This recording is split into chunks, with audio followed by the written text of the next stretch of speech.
Hey, juice heads out there. What's going on? Hope everyone's staying safe.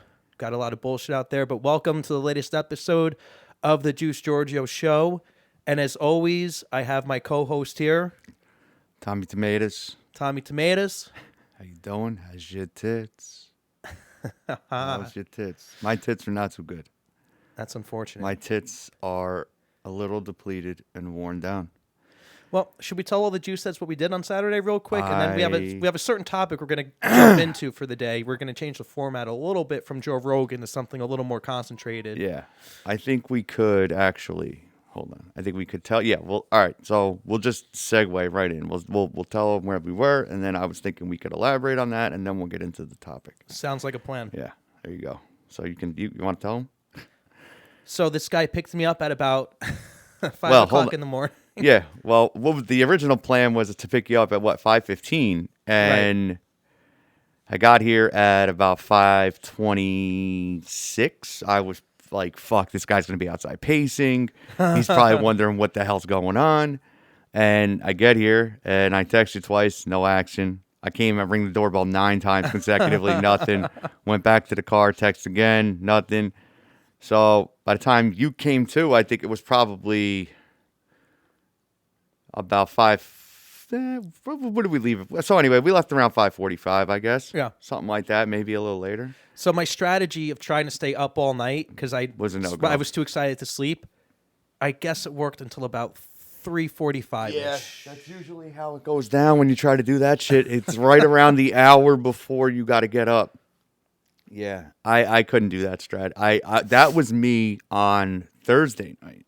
I was so amped up I could not really like fall asleep and just like so then Friday night I went in with a strategy. I was like, fuck this. So I had this heavy indica and I had those edibles I was telling you about, the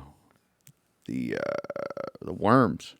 So I was like, all right, I'm just gonna eat this edible at like 7 o'clock and then smoke a joint of this heavy indica at like that is at like 9:30. That's literally the exact opposite strategy. At like 9:30, and then hopefully it'll just by 10 I'll just be blasted, and then it'll force me to fall asleep, which is exactly what happened. My alarm went off I missed the first one. The second one went off at 4:45. I got popped up, boom, jumped in. I was out of the house by 5, maybe 5:05, and anyway, so at about 10 o'clock Eastern Standard Time, we arrived in Rome. At the swamp. Or as your cousin called it, Rome. Rome. We went to Rome. It was funny as we got there, your cousin was saying, this is the equal of being transferred to Rome from like Mongolia. Right. In the Roman Empire, yeah. you know? Like, yeah. And it felt like that. It did, because you're there. Before you're there, you're getting there. It's not like DC is an island, but it is. In a way. It's like a peninsula. Right. It's like surrounded by water on 2 sides. And then on the other sides, it's so insulated by these. I mean, it doesn't matter if you come in, I think, from the Langley side or if you come in from the side that we did, which is the NSA side. But you come in from those sides, and there's just these huge, forests and trees and foliage. They scouted out that location really well back in 1790. Really did. But they also made a point to not really just build directly out of it. I mean, right. Even when we ended up in Maryland later on, I mean, once we exited that area, we still went through another at least 5 to 10 mile stretch of just forest. Right. And then we got, we started seeing civilization again. Good luck conquering DC. I think that was our main takeaway. Well, that's why you would never conquer it. You would never do it as in a foot war like that. You would actually, what you would do in a warfare situation, that would be, you'd nuke it. You'd fucking nuke it. If you were a foreign power, seriously, if you're the Chinese, well, think about it. Who in 2020 going forward, if there were a realistic global war scenario, who would be? It's not the Russians, bro. It's the Chinese. It's not the Iranians. Maybe the Iranians with the Chinese, but likely it's the Chi-Coms and whoever they line up with them. And what would you do? All right, so it's an idealist. It's also an ideological thing. You would nuke DC, bro, because you want to literally destroy the remembrance of capitalism, the Washington Monument, the Capitol building, all of it. You'd flatten line. You nuke it. And if you nuke DC, you're obviously going to fuck up each and every 50 state as well. Yeah. As a result of DC being knocked out. Right. That would be probably your first move. Is you would do it. It's almost like you're starting with the launch checkmate. an IC. Right. Do you ever see the show? Then maybe you hit like New York and LA and Chicago. There's one of my favorite TV shows. Shit, dude, I wouldn't mind if they blew up any four of those fucking cities. And That's a great you point. know what I mean? Absolutely. Out of patriotism. I'm kind of with you. Philip K. Dick, the guy that did Blade Runner and a couple other like famous movies from the like sci-fi stuff from the 80s and 90s. You know who he is? Well, if he did Blade Runner, then I'm familiar with that. Did he do Blade Runner the movie, or was there a book before? He did the book. Okay. Hold on. Books are always better, I hear. How do I get this fucking thing out of the way? All right, let's just get rid of this guy for now. And let's go here. I'll show you. This guy. He wrote a book. Switching to Jamie View. He wrote a book translated into a TV show, Philip K. Dick. It's called The Man in the High Castle, the show. Okay, so we've heard of that. Dude, did you ever see it? No. Do you know the baseline? No. All right. Enlighten me. So, the show is World War II. It's 1945. Early 45. It's the race to the nuke. The Americans, the Germans, the Soviets, the Japanese, whatever. The wars, basically it's not 1945. It's about 1944, before the Germans were on their way down. Right? When and they, like in the real history, not the bullshit that they're teaching you in the fucking school systems, the Germans had the nuke. They had the nuke in the show. They had the nuke in real life. They just didn't have the delivery system for the nuke. And how can they hit? They want Europe. They don't want to nuke Europe. You know what I'm saying? Right. And now they're working on a missile technique, whatever. Long story short, they nuke DC. Americans surrender. And the Axis powers win the war. And the Germans, the Reichstag, Open Gruppenführer, The Krauts. they control the entire East Coast right up until probably... The Mississippi? No, beyond that. They control, I would say, right before you would get like past... Yeah, probably the Mississippi, I guess, is probably the line. I would say, yeah, it is the Mississippi, I think, in the show. Maybe a little further west, I think. I thought it was more like the Rockies, right before the Heartland. And the Japanese control the entire West Coast. They control up until the Rockies. That makes sense. If Right? that were to happen. And now this is what's going on in the world. And there are these videos that old movie reels that keep surfacing of what happened in our timeline. In that timeline, where you see Kennedy getting inaugurated, where you see the where FDR and Churchill and Stalin all sitting there. Hitler's dead. The bunker getting blown out. Patton coming on the Jeep. All these things. The Americans fighting this war in Korea. The Soviet nuclear bomb test. All this stuff you see on these reels, and the Germans and the Japanese are like, where the fuck are these videos? Where are these films coming from? What is this? And then there's these people in the show. They're like, wait a minute. If that's possible there, it's possible here. Like they can be defeated. There are chinks in their armor. And there's this one girl. She ends up being able to go between both timelines. They figure out a portal. The Nazis figured out where the portal is. They fucking figured out a lot of shit. And I wouldn't be surprised if they figured something That's like what I'm that. saying. So the show, this is shit that's like, now with quantum physics and everything, people are saying that this is real. This is possible. That there are these multiple timelines going on at the same time as ours. I don't know if I don't believe in that anyway.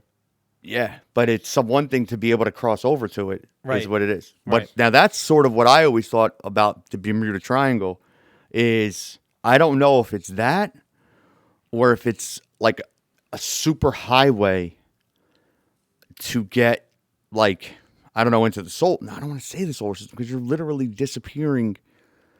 Like something's disappear in the water and others disappear in the air. So I don't think it's that. I think it might at certain points become like a portal into that other timeline. Maybe the space-time continuum bends just enough where it creates this little bit of friction, and then all of a sudden you can actually get through. Hey, dude, and not to totally change the topic, but I was looking at his Wikipedia. It totally makes sense that he wrote Minority Report. Dude, Minority Report, Blade Runner. He might as well have written 1984. Dude, this guy, and dude, the craziest shit is that nothing he wrote was like, he wasn't like a writer like like Shakespeare or fucking Hemingway or something. This guy like had these dreams and these visions that he would have when he was dreaming, like Tesla, like Da Vinci. Steve Jobs talks about it too, where he would have like this vision of something. And he only lived to be 53? Yeah, he died really young, dude. Can you imagine if he had a full life? I mean, it's amazing that he died so young.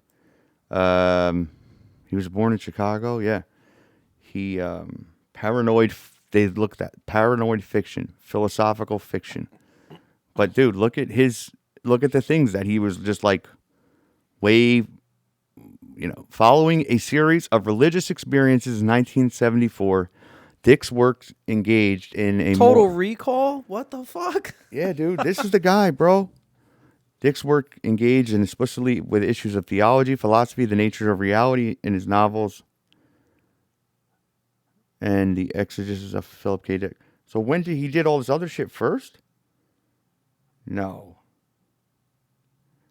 When did he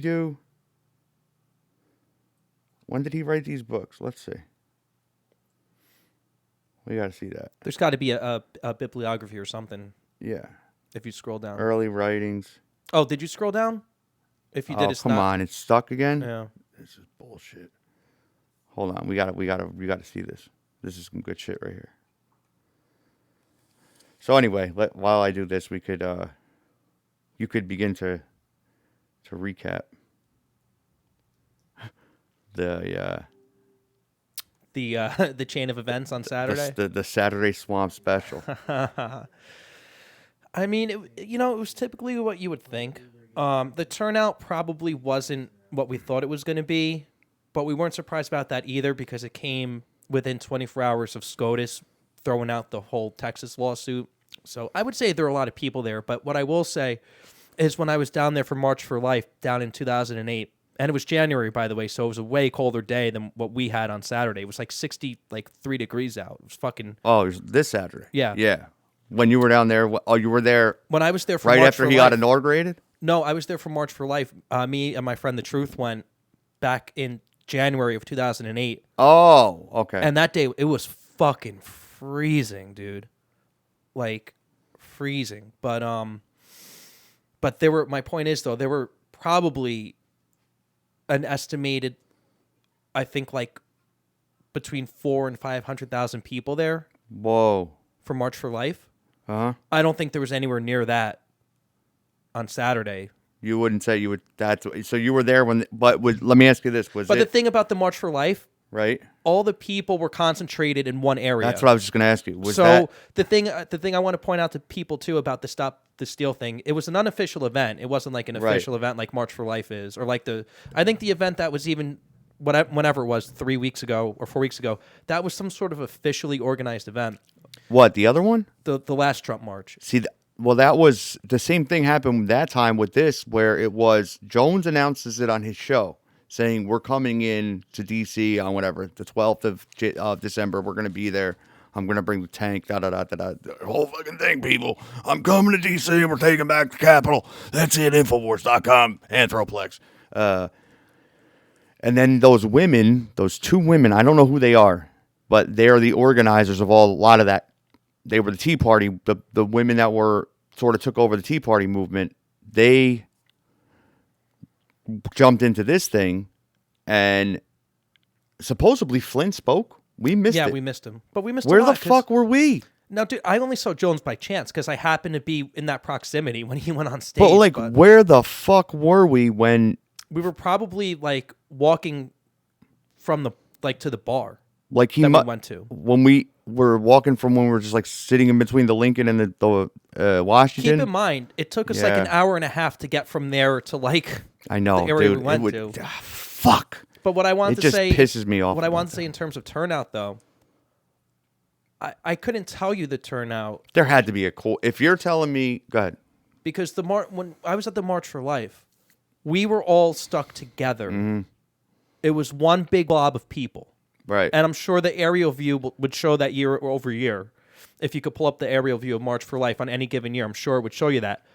This thing was, there was a concentration of people here. There was a concentration of people there. There was like 500 here, 1,000 there, a couple hundred here, a couple people there. There were at least like 3 main areas where people were concentrated. So I really couldn't tell you. This is why when in the car, when I was saying the number of people for that actual turnout. Right. When we were on the way down, see, the whole thing should have been like, we should have known when like, Flynn you start here. When Flynn was speaking. Right. Right? Because that would have been.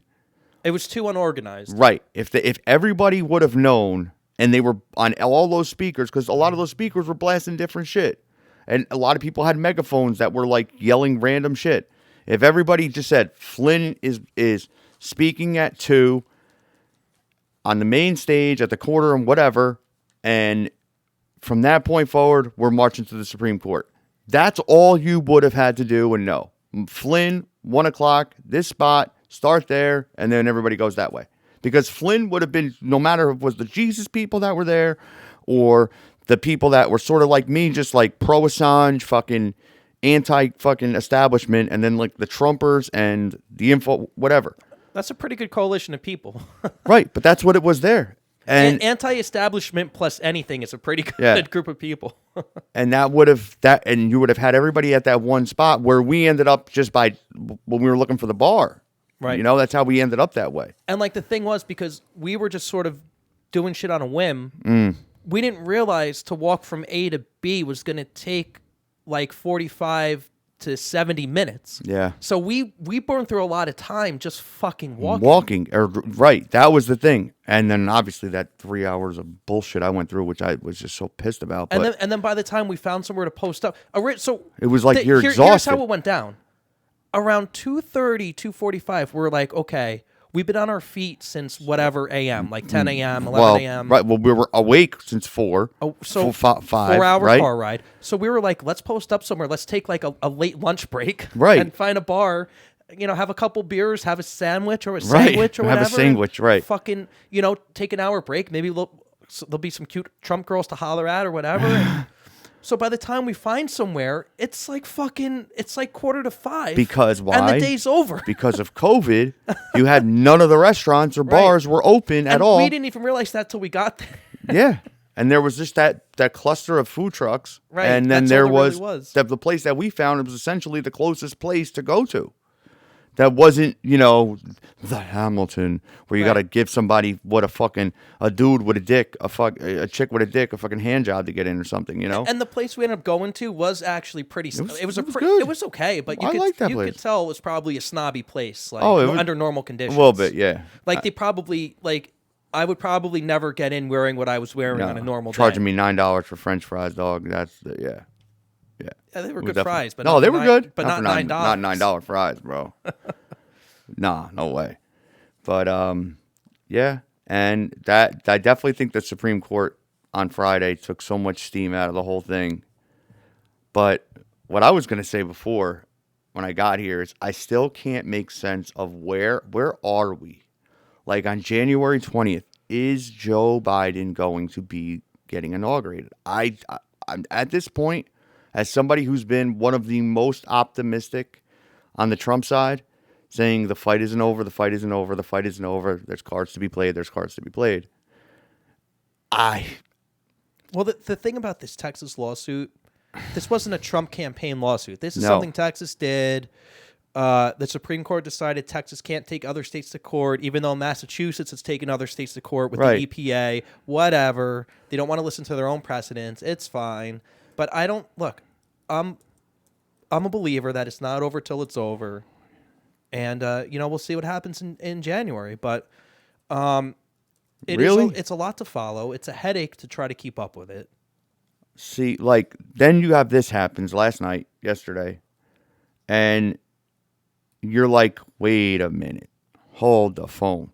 You're telling me that the Cassandra Fairbanks story leaks that he's given Assange the pardon. This hits yesterday on the day of the electors meeting and filing This their might bullshit. be a contingency plan if he wants to run in 2024 Really? to get Assange people to back him. No. I think Assange is the weapon. I've always said that. He's the guy that can prove it all. He's the guy that can prove the Russians never... There was no Russia thing. He can prove that Seth Rich gave him the fucking emails. Oh, that's another problem. We were looking for the Seth Rich location, and we couldn't find that, even though it should be publicly listed. It's amazing how you can just get to the ward, which I didn't know that DC was set up like that, that it's in a few different wards. So originally, Juice said we were going to talk about our trip to DC plus like what libertarianism really means. Right. But I think since we naturally just kind of went into Julian Assange, we have like 20 minutes or so left on the timer. Right. Why don't we educate people that know nothing about this guy? Oh. Kind of explain like who he is, why he's such a big deal. Did he ever bang Pamela Anderson? That's what I want to know. You think? Well, she loves him. I know she goes to see him wherever he is. Or she's one of the few people that's allowed in to see him. She did see him when he was in the Ecuadorian embassy. And she, I believe, definitely visited him since he's been incarcerated. But who is he? Okay, so Julian Assange is the founder of WikiLeaks.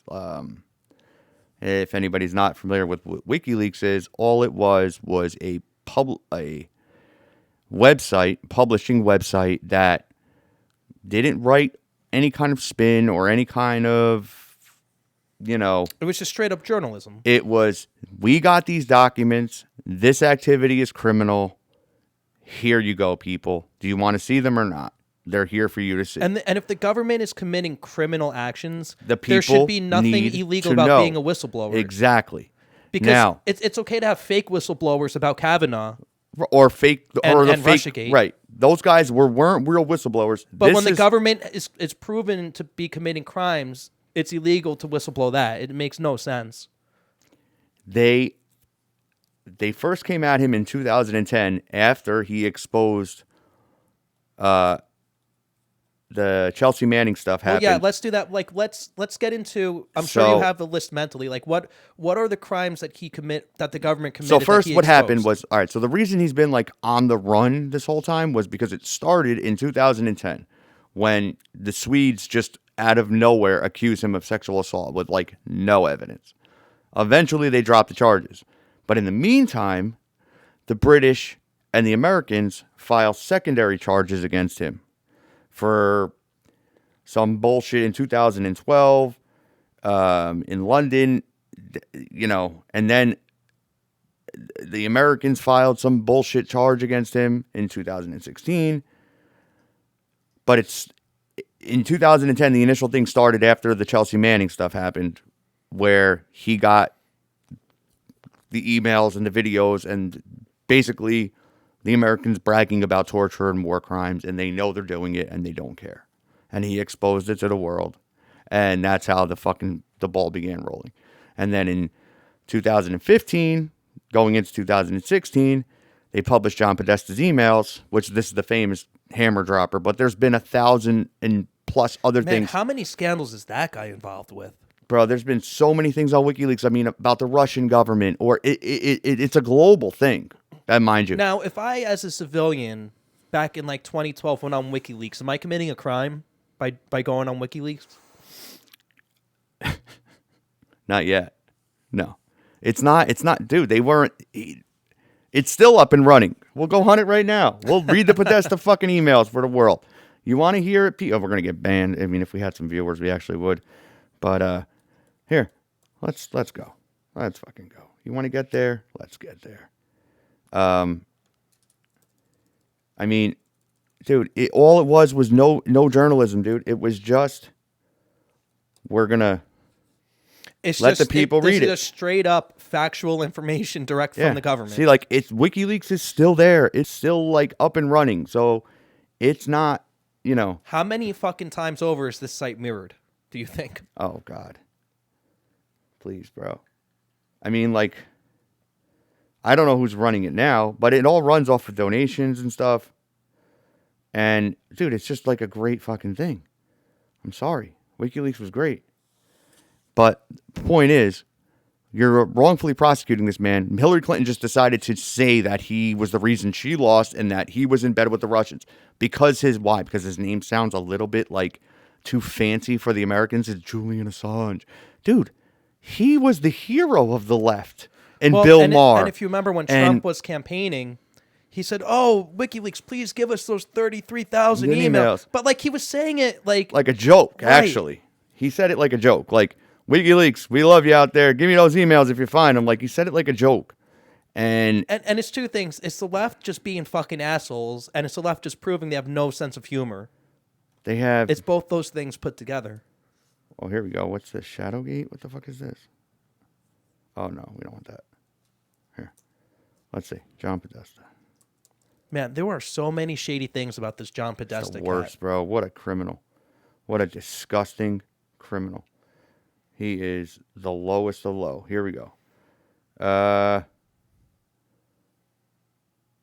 What the Podesta emails. See, this is how gangster WikiLeaks is. Because it's like hard to figure out what you're even doing here. Because it's just nothing's like filtered or it is what it is. You know what I mean? Like, you got to actually search through it. Look. What do you want to look at? Here, let me get a good one. Oh, I could search within there. Here we go. Here we go. Let's get excited right now. I'm excited. There. Any of these words. Hot dog. By the way, I don't trust anyone that spells their name John, Jon. There's supposed to be an H in there. Even John Cena has the H. Here we go. Hot dogs. Hot dogs. Wait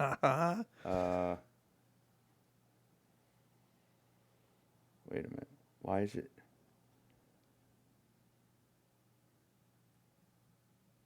Where is it saying?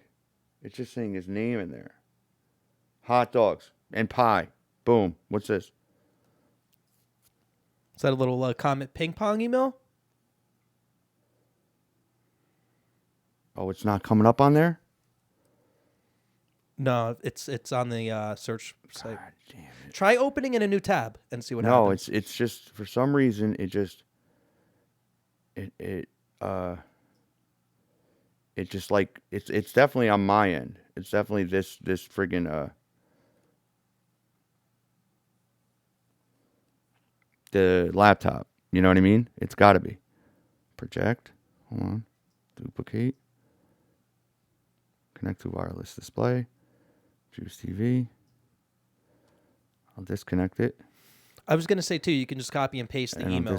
I'll connect again. And put it up on whatever, Word or Notepad. You should do this from your TV, bro. I mean, your computer is definitely better than mine. Piece of crap. Here we go. Problem is, I'm using my computer to produce the show.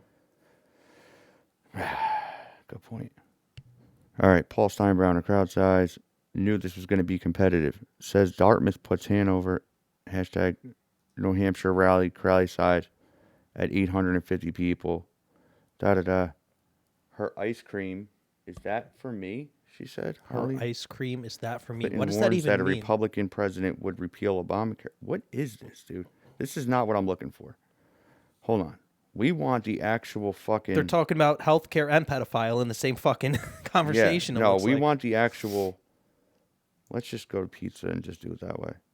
But yes, this guy was the arch criminal of all fucking arch criminals. And anytime they've ever pressed him and actually looked hard, he's never denied it. He's never denied the emails are real. What the fuck did I just do? You hit PI and enter.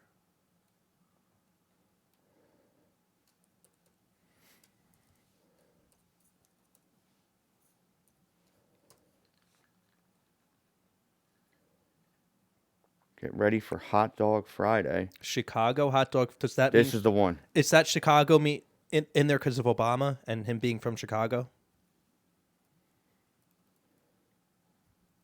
Fred Burton. Where the fuck is like the actual email though? To celebrate all you hot dogs out there. Well, look at this. Here we top go. one. Here it is. Here it is. I think Obama, Obama spent $65,000 of taxpayer money flying in hot dogs and pizzas from Chicago for a private party at the White House not long ago. Assume we are using same channels. What the fuck is that about? And who's this Don, whatever his fucking last name is? Let's see. And why are there 3 people copied on this? And who's Fred Burton, who sent the email? I don't know. Let's find out who the fuck this guy is, though. Doing some detective work here on the Juice Giorgio show. Who the fuck is this guy? Managing Director of Commerce Street? He's dead now. Magic. Yeah, look. He was born in Illinois. What is this censorship on here? I can't fucking find anything. He was a U.S. representative from Tennessee and was a member of the Republican Party, born in Cherokee. Oh, this is a different guy, right? I couldn't tell you. Anyway, who was the other guy we wanted to know? Fred Burton. Yeah, because that's who sent that. So let's find out who Fred Burton is, and then let's get back to Assange a little bit. Fred Burton. Let's just go here and type in Fred Burton. But Assange is responsible for us having this information. Correct. And it's there. He's not. He was a hero to journalists and a hero to everybody else. Security expert, Fred Burton. Fred Burton. This is who the fucking guy is that said the emails. This is where we were. Chevy Chase, that's where we were. That's where, bro, look at this. Look, okay? He became a volunteer at the Bethesda Chevy Chase Rescue Squad at age 18, 1975. So he's like from that area. Where were we when we took the picture? Where were we? I don't know. The Chevy Chase section of fucking the DC area. When you guys said Chevy Chase section, I thought you were fucking around with me. No. I was like, oh yeah, we got to watch Christmas Vacation. That we're due to watch that movie. Deeply impacted by the murder in 1973. Dude, I didn't think that was a real thing. Yeah, dude. No, I'm telling you. So basically, this guy, I mean, he's just a deep state criminal, bro. Diplomatic Security Service, World Trade Center bombing. He was involved in the arrest of Ramzi Youssef. Prime Minister of Israel. Again, I mean, come on, dude. This guy's all over the joint. So this guy's a deep stater, dude. That criminal. That's the one who sent the emails. I mean, here, now let's go to fucking pizza. This is great. I love it. This is fucking great. Let's learn a little bit about. But this is why they hate Assange, because you can do this right now. You're going in. His emails are there. I'm typing in pizza, and here we go. I'm just going to look through his emails and see. This is, look, whether or not you believe in this shit, it's still shady as fuck. These are all Stratford. That's what this is. On February 27, 2012, Wikileaks began publishing global intelligence files over 5 million emails from the Texas headquartered Stratford, which is essentially like Raytheon, one of those kind of groups, but this is like a private Northrop Grumman, Raytheon. See what I mean? Like they're just like them. And oh wait, this is from just some regular pizza place, bro. Because I'm looking through all the emails. But I want to look through just Podesta. Here we go. Podesta emails. Right there. Bang. That's what we want. There's so many of them. That's what we want. Okay. Here we go. Bingo. Hillary Pizza Party. April 10th. Will send invite. 2016, by the way. John. Maya Harris is joining but need you. Can you come? Thanks much. Tony. That's from his fucking creepy ass brother. Hold on. Pizza. Hillary Pizza Party. Pizza. Now wait, dude. This is where it gets creepy. Hold on. Why did they Nice. send emails about this? Isn't this like something you would text? John says it doesn't get any better than this. What the fuck is that about? Hold on. There's something called pizza.jpg, by the way. So who knows what that JPEG is of? Where? See where it says repizza.jpg? Like who know? I don't think. Oh, it was a picture? Yeah, but who knows what the Yeah. picture was? See? It's probably the fun. Hang on. You're invited to Supreme Court. What is this, bro? So glad we got to see both of you. Oh, this is a good one. So glad we got to see the both of you after quite a while. It was great to be with you and Tony in his house. Close to his 72nd. Attached are the pictures to capture some of the spirit of the evening at a couple different levels. Warm regards. Hope to see you again soon. This isn't the one, but this is from the Casa Pizza Party. Even when I was watching a documentary on this, can you just answer me a question? Maybe you know, maybe you don't know. Why are they all communicating through email and not text? Because wouldn't text be harder to trace back than email? No. The text is actually easier because it's the NSA is like they're locked right in to all your texts and all your phone calls and all that shit in live time. They're just like already locked into that. Emails, on the other hand, that comes second. You know what I mean? So that actually answers my question then, because I just think it's weird. Because I don't know. I know these people are a little bit older than us. We're in a different generation than them. And that's another thing, but I too. just think it's weird that they're all having these conversations through email, you know? Well, they're But they're not having full conversations though. The full conversations are going on outside of here. They're having some of the conversation, but like who knows what we're not seeing is what I'm saying. Like Right. They might answer an email in place of like from a text. Do you know what I'm saying? Or what they probably do, the real criminals, what their move is they probably got dummy email accounts, right? I'm thinking about this. Dummy email accounts, they type the instructions to each other or what they want to say in the drafts. Never send it. Log into the email. Look at the drafts.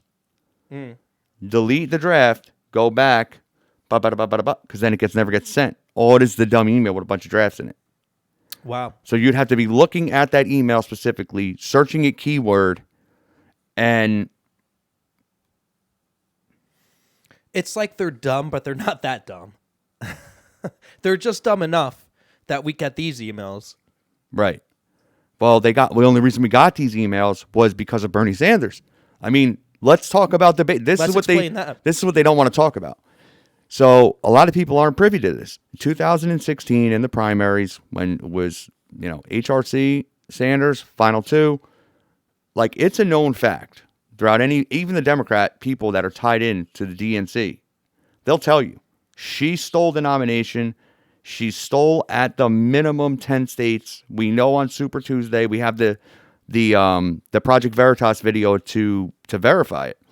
That there was that high-ranking state elector from New York on the Project Veritas video. He goes, I don't care if 100 million people show up in California tomorrow to vote for Bernie Sanders. Hillary's already won the state. She has all the superdelegates. And you're like, what? Yeah, she has all the superdelegates. So one superdelegate, which is at the time was equivalent to like 56 regular delegates. She had all of them already pledged, already in her pocket, already done. So it was irrelevant. So there's two different camps at the DNC at the time, people on the Sanders side, people on the Hillary side. And there was such backlash. She essentially came over, she took over the DNC. Tulsi Gabbard resigned as vice chair because her whole operation was just cut out from underneath her by Hillary and her team. She brought her entire campaign into that's not how it works, dude. That's not how it works. Trump has his, like in the primaries, and that's like Cruz has his team, Trump has his team, Marco Rubio had his team. Everybody had their own little teams. You don't just take your team into the Republican National Committee, the RNC headquarters, and just take everybody out. It doesn't work that way. That's what she did at the DNC. Tulsi resigns as vice chair. And there was like an insurrection from, and Seth Rich, out of his frustration and disgust by these people, a la John Podesta, Tony Podesta, Hillary Clinton, Uma Abedin, Valerie Jarrett, all these disgusting animals, he got Podesta's emails. I don't know if he came across them first and then leaked them and saw some dirty, grimy shit in them. You know what I mean? But when you look through them in more detail, you'll see Donna Brazile talking to Podesta, where Donna Brazile is giving Podesta the debate questions before the debate against Sanders on CNN. I mean, and why did nobody? I feel like nobody fucking cared about that. Because it was Trump's fault.